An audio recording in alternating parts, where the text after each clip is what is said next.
بسم الله الرحمن الرحیم. السلام علیکم. ډاکټر شبیر تاسو ته مخاطب یم. نن چې په کوم هومیوپیتھک میډیسن زه تاسو له معلومات درکوم هغې ته الفالفا کیو وایي. الفالفا کیو یا مدر ټینچر هغه چې د کوم بوټي نه جوړیږي، د کوم حرف نه جوړیږي، نو په هغه پټي کې زه موجود یم. دې ته په میډیکل ټرمینالوجي کې میډیکاګو سټایوا وایي.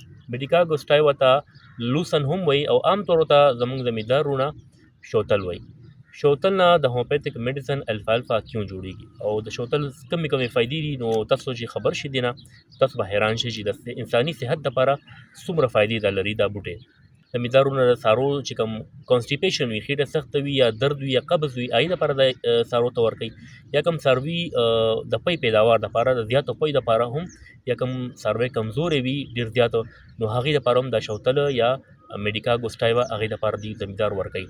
خو په انساني صحت باندې دې څه اثرات دي؟ نو په انساني صحت باندې د الفالفا کیو مدر ټینچر کوم چې د دې شوتل نه یا د میډیکاګو سټایوا نه جوړیږي، هغه یو خو هاضمه ټیک کوي. د کومو مریضانو خېټه سخته وي، ډېر زیات تکلیف وي ورته، حاجت یې نارمل نه کېږي، نو هغې دپاره هم دا ډېره فایده لري. د چا مازغه کمزوري وي، اعصاب یې کمزوري وي، هغې دپاره ډېره فایده لري. او د چا جسماني کمزوري وي، دماغي کمزوري وي، نو هغې هم د دې استعمال کولی شي. او که معدې صحیح نه وي، دا د الفالفا کیو استعمال چې کوم دی دا کولمې صفا کوي. نو دا د دې فایدې دي د الفالفا کیو. دا تاسو څنګه استعمالولی شئ، نو مکمل تفصیل تاسو په دې ویډیو کې شیر کوم او ویډیو تر اخره وګورئ. انشاءالله تاسو به ډېر زیاته فایده وشي. ملګرو، میډیکاګو سټایوا چې دی موږ ورته صرف شوتل وایو، د څاروو خوراک مو ګرځولی دی. خو تاسو ته پته ده چې په امریکا کې دې ته سوپر فوډ وایي. سوپر فوډ هغه فوډ ته ویل کېږي، هغه خوراک ته چې په هغې کې ډېر زیات ویټامین موجود وي. نو هغې به طور سلاد دا استعمالوي انسانان په امریکا کې. دویم، په عرب دنیا کې هم دا په طور سلاد هم خوړلی کېږي، په طور ساګ هم خوړلی کېږي، او دې ته فادر اف فوډ وایي، یعنې د ټولو غذایي خوراکونو دا پلار دی، ځکه دومره په دې کې ویټامین موجود دي.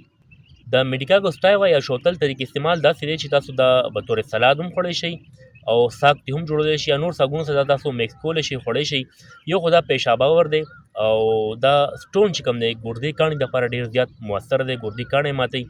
او د مثانې چې کومه پتري ده هغه هم ماتوي، نو هغې کې ډېر زیات دا اثر لري. د شوتل نه چې کومه دوی جوړیږي الفالفا کیو یا الفالفا مدر ټینچر، هومیوپیتھک دوی ده، دا تاسو راواخلئ او طریق استعمال داسې دی چې سهار، غرمه، ماښام 15 قطرې په تازه اوبو کې اچوئ او څښئ. په نهر هم خوړی شئ، په مړم. دې سره به ستاسو مازغو کمزوري ختمېږي، انشاءالله جسماني کمزوري به مو ختمېږي، تازه وینه پیدا کوي. د چا بدن کمزوری وي، اعصاب یې کمزوری وي، خوب ورله نه ورځي، هغې دپاره هم ډېر ښه دی. چا خېټه ډېره سخته وي، قبض وي ورته، هغې دپاره ډېر ښه دی. خېټه نرمۍ او خېټه معده نارمل حالت ته راولي. بل چې کوم خلک ډپریشن شکار دي، د خوب دپاره هم دا استعمالیږي. دې سره سره مردانه طاقت هم سیوا کوي. او د چا کوم ډایبیټک پیشنټ وي، د شوګر مریضان وي، نو هغې دپاره هم دا ډېر زیاته فایده لري. دا استعمالولی شي الفالفا کیو. ملګرو، ډاکټر شبیر تاسو ته مخاطب یم او زه تاسو له پریکټیکل ویډیو په دې وجه جوړوم چې یو خو ستاسو معلوماتو کې اضافه کېږي، بل زه تاسو له داسې معلومات درکول غواړم چې هغه عملي زما په لایف کې وي، مثال زما تجربه کې وي، یا ما په داسې مستند کتابونو کې کتلي وي چې هغې کې څه فیک خبرې نه وي. نو په دې وجه زه پریکټیکل رالم د میډیکاګو سټایوا یعنې د شوتل یا د لوسن دی پټي ته، چې زه تاسو ته پریکټیکل وښیم. کلو کې خو به ډېر خلکو دا پته وي چې یار دا څه شی دي، دا فصل څه لپاره استعمالېږي. خو کوم خلک چې په ښارونو کې زما دا ویډیو ګوري ته پته نه وي، نو په دې وجه دا پریکټیکل ویډیو زه هغې دپاره جوړوم. امید دی ستاسو به دا ویډیو خوښیږي او دغسې به زما دا چینل ډاکټر شبیر د پښتو تاسو سبسکرایب کوئ او ملګرو سره هم دا ویډیو شیر کوئ انشاءالله. د هومیوپیتھک دوی الفالفا مدر ټینچر عام ملاویږي، تاسو سټور را اخیستی شئ او طریق استعمال تاسو ما څنګه وي 15 قطرې سهار، غرمه، ماښام تاسو استعمالولی شئ او تازه اوبو کې په نهر هم څکلی شئ او په مړه هم څکلی شئ.